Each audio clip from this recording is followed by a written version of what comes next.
Welcome to the My Rules Are Better podcast. I'm Tom Barbalet, and today let's talk about board games. Board games have a unique place in the trilogy of gaming that I'm talking about with regards to this podcast, specifically because they have the greatest outreach of any of the three.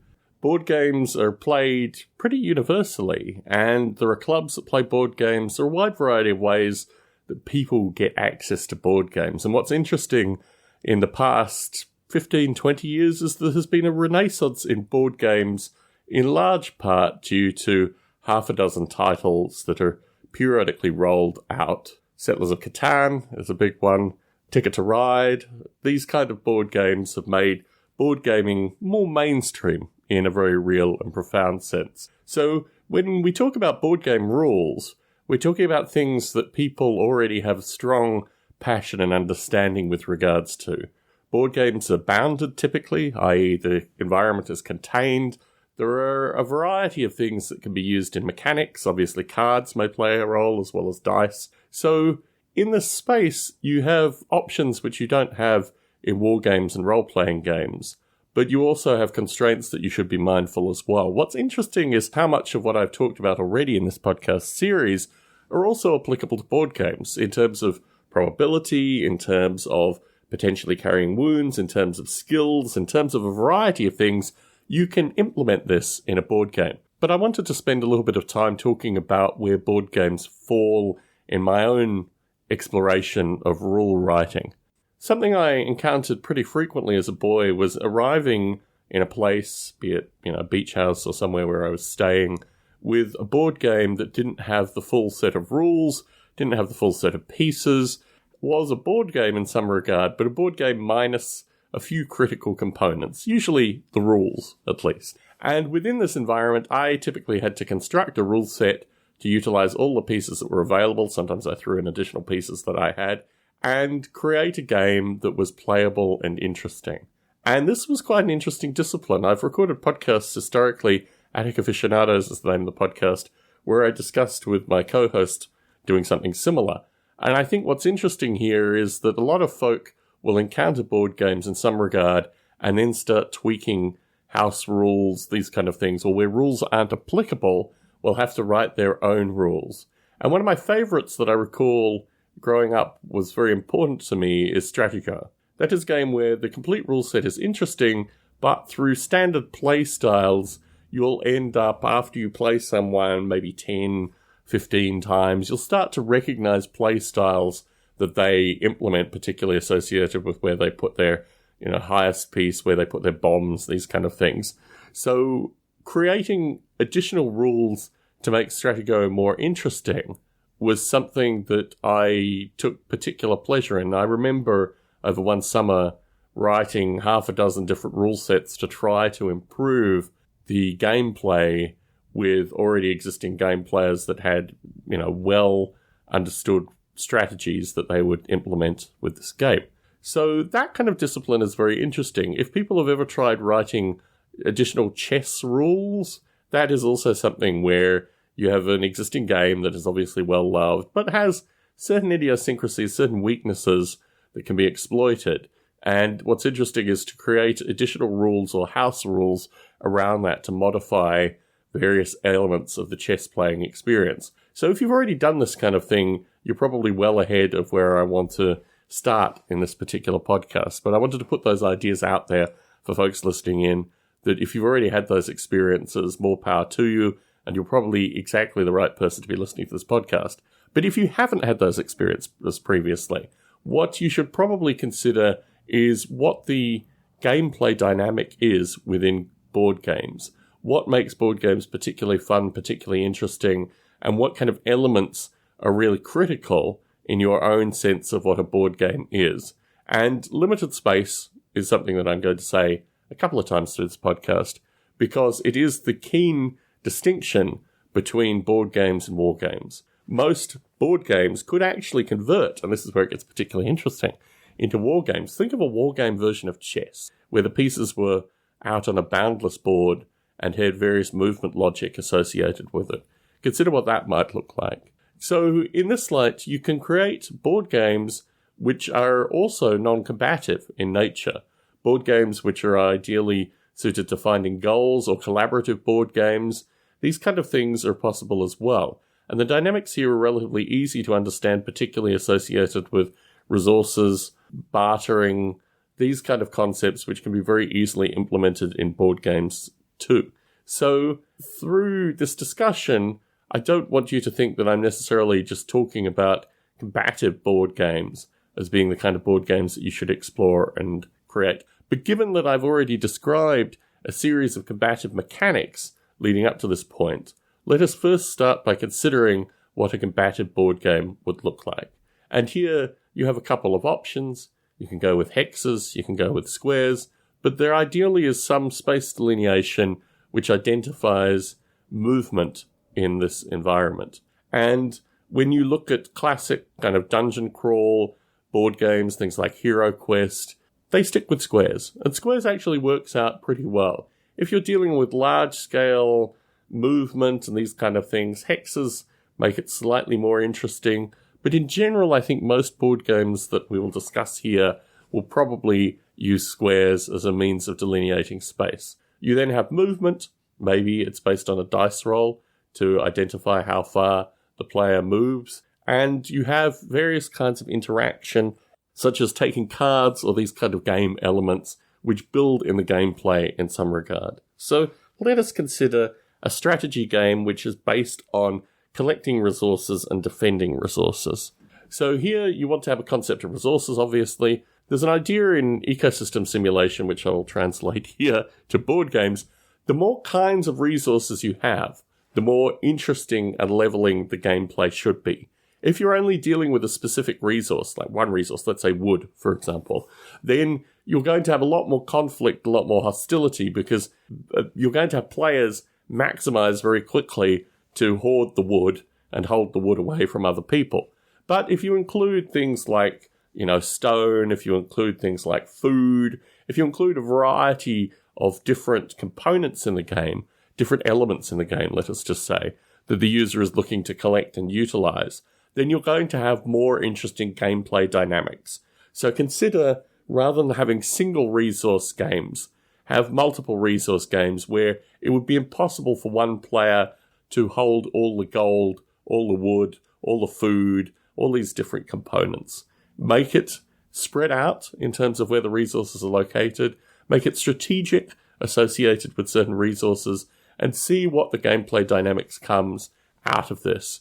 Now, it's interesting to think of the role that video games, computer games, have had on this space. I was thinking particularly when we were talking about bows, guns, this kind of stuff. Finite munitions in these circumstances changes the dynamic of the game greatly. Most games don't deal with finite munitions. They just say, if you've got archers, they've got unlimited arrows. And that's an interesting gameplay dynamic. But if you have, for example, wood as being part of the resources that are available, maybe the archers are limited to the amount of arrows that they have based on your wood stockpile. So you have all these potential dynamics where you can hinge resources into battling dynamics, into various other aspects of gameplay. One of the most important things associated with board games, however, is typically they don't require very detailed instructions. The best board games, in fact, are board games which are quick to learn but difficult to master, which means typically you want maybe a double-sided sheet of paper at most with the rules on it. You want something that is simple, that is easy to implement, where the actual players and their various kind of gameplay proclivities create the game as much as the rules themselves create the game. And that's a very interesting concept to think about when you actually start creating rules, because you've got to think about this notion that the game exists in a variety of different quarters. It exists in the rules, it exists in the playing of the game, it exists in certain exploitation of the game, it may exist on discovery of certain dynamics. And when you create a rule set, you need to think of all these things together associated with providing the player what appears to be initially a very simple set of rules, but actually enables hours, tens of hours, in some cases even months and years worth of exploration.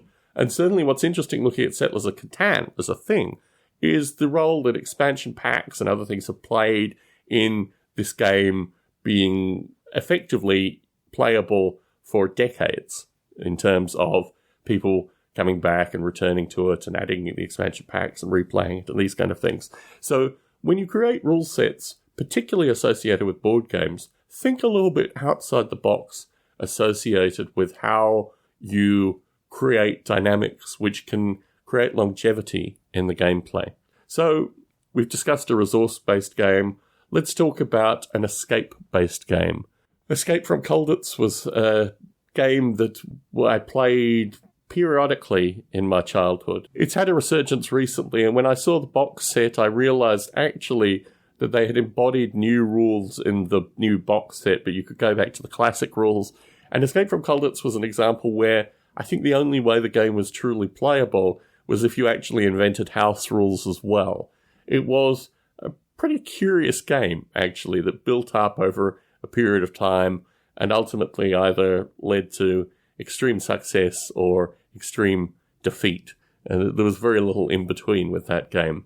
But what it created was an environment where, let me explain this, it is a classic kind of World War II scenario, a bunch of prisoners of war captured in this castle with German sentries that move around, hold them in place, and a variety of game dynamics around that idea. And the thing that fascinated me with Colditz was firstly the physical space, that it was created in a physical space of the board game, but also that if you played it just as, one player versus the German guards, it had a completely different dynamic than if you portioned the prisoners, which was an option as well through the game. So you had 2 or 3 or 4 prisoner players plus 1 guards player. And this, I think, was an interesting dynamic, particularly because it created a scenario which I've seen through games like Risk. Risk, when played with multiple parties, is ultimately a diplomacy game.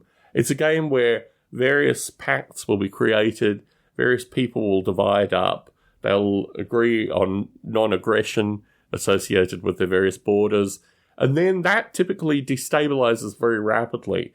Ideally, what will happen is they will eliminate all other obstacles, or maybe one other player will remain as an obstacle, and then those pacts and those treaties will break down very rapidly.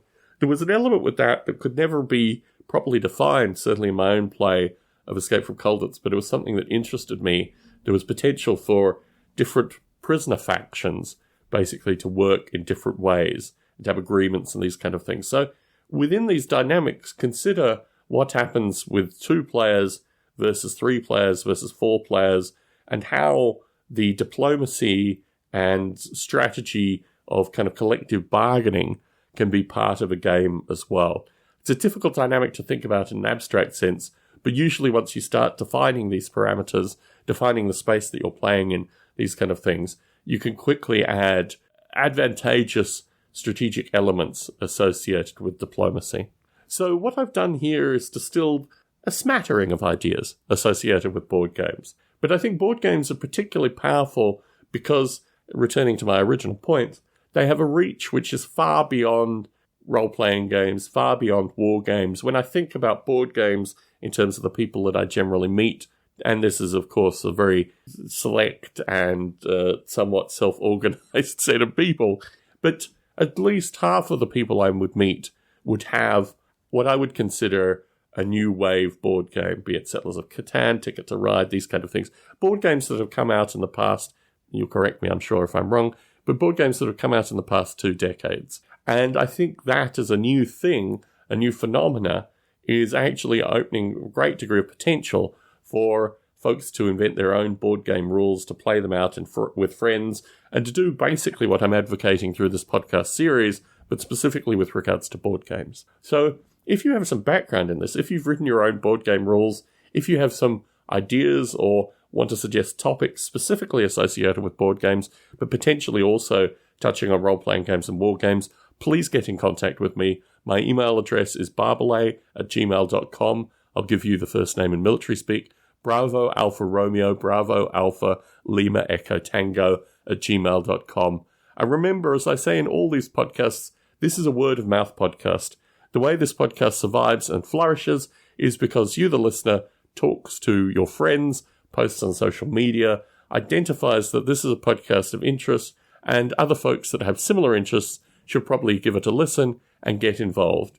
I did float the idea of opening up a Skype call, getting involved a number of folks that are participating in terms of comments and these kind of things with the podcast. I'm looking forward to doing that. I think we need to build a community slightly more. There is a Facebook page as well.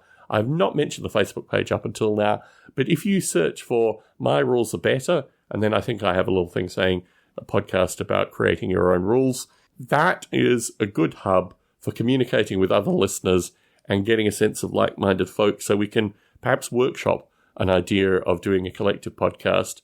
Thank you very much for tuning in. Tom Barbalet in San Jose, signing out.